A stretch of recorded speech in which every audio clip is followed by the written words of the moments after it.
No man standing. That's right. They went from these mythical fighters who seem unbeatable, absolute fucking marauders, to now being 1-5 in their last 6. Now, does this mean they've been fraud checked? No, dog, it doesn't. They're still the elite of the elites. Now, I did pick Ian Gary to beat Carlos Prates. I picked Benoit to beat Rafa, which was a really good pick, you know what I mean? I picked Imavov to beat Baralho, and I picked Diego to beat Jean, or Jean, like the bougie people like to say. Now, I also picked Jeff Neal to beat Prates, but hey, Prates did well, man. Like, although it was kind of a, like, let's see who catches who first kind of fight, like, Carlos got it done, man, so good on him. Now, despite all those losses recently, like, these guys, honestly, forget being at the top of the game. Like, these guys genuinely got champ potential till this day. Let's start off, let's talk about Carlos Prates, since he was the first one to be dropped. Now, this is ignoring the other fighting nerds. Obviously, there's like a whole other group of them, but they kind of lose regularly, so they're not the ones who are like the main characters, so there's kind of sidelines, swept under the rug. But we're talking about the 4 big ones, the 4 main ones. So starting with Carlos Prates, I think Ian Gary is one of the best fighters in the world when it comes to pure skill. He went to a razor close decision to Shavkat, which is his only loss. Now, people love saying that Shavkat is overrated. Why?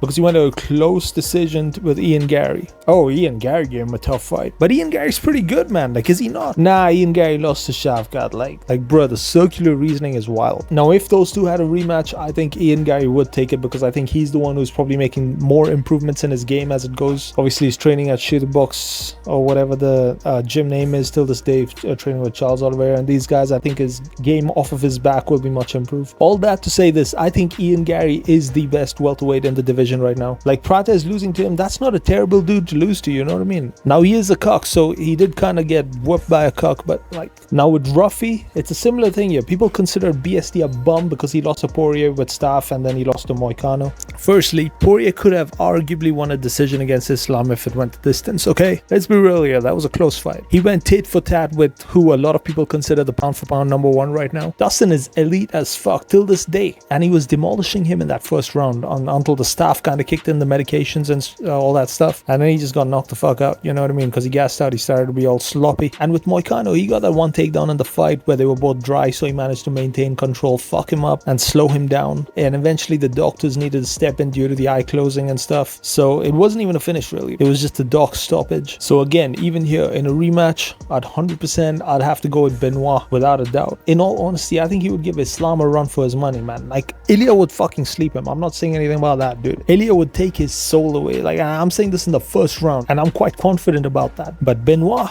I think he is one of the best in the world. So yeah, for Rafa, I think his chances of being champ in one of the most stacked divisions in the UFC is pretty slim. I'm gonna be honest, man. Now, Baralho, very good everywhere, just not really elite anywhere, and that can be trouble and will be trouble against most guys at the top of this division. Personally, I think he's the most cooked fighting nerd. The chances of him being champ is super slim. And let's not forget, Khamzat is the champ of the division, and you know, there's this clip going around all over where Khamzat is kind of fucking him up in the gym, but of course that was in the gym. They kind of put themselves in those positions too, so take it with a pinch of salt, you know what I mean? But yeah, doubt he's ever going to be champ. Now, Jean Silva, this is the one, the relevant one right now. Also the one who everyone thinks is probably the best fighting nerd. Now, I know he just lost, and he's already not the highest ranked dude. You know, like right now he's ranked number 10, but he is just skill for skill the highest level out of all of them. Now, after that terrible mistake in round 1 where he did a fucking goofy spinning back kick or whatever, Diego Lopes got the back, destroyed him, 10-8 in him in that first round. I think he was comfortably just cruising to a victory against Lopes, but then he started rushing at him and got caught with a fluky shot. He was fighting like an emotional little middle schooler or something in that round 2, you know, the end of that round 2, last 40 seconds, or like he had money on the fight to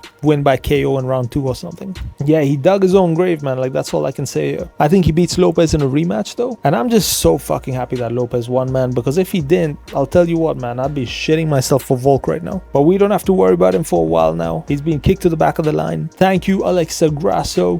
Coulon. But yeah, I think Jean Silva fucks up almost every guy in the division, because most of them just don't have a bolder face like Diego, you know what I mean? Josh Emmett would be a good fight perhaps. And for all the Mohammedans out there, like, yeah, I think Jean Silva would sleep Evloev. Now, Jean Silva is legit as fuck. I just think Diego Lopes is super high level. He's super durable. He got quite lucky in the fight too. I don't think he wins the rematch though if they ever have one down the line. I think he genuinely gets fucked up, probably gets finished in the 3rd round. Anyways, as a conclusion, are they legit? Absolutely, man. They're here to stay. They'll be at the top of the game for a long time. But yeah, that's it for this one. Subscribe to the channel. So What exactly does this all mean for Bruno Brazil? Well, the only thing I would have to say about that is subscribe to OnlyFans, I guess.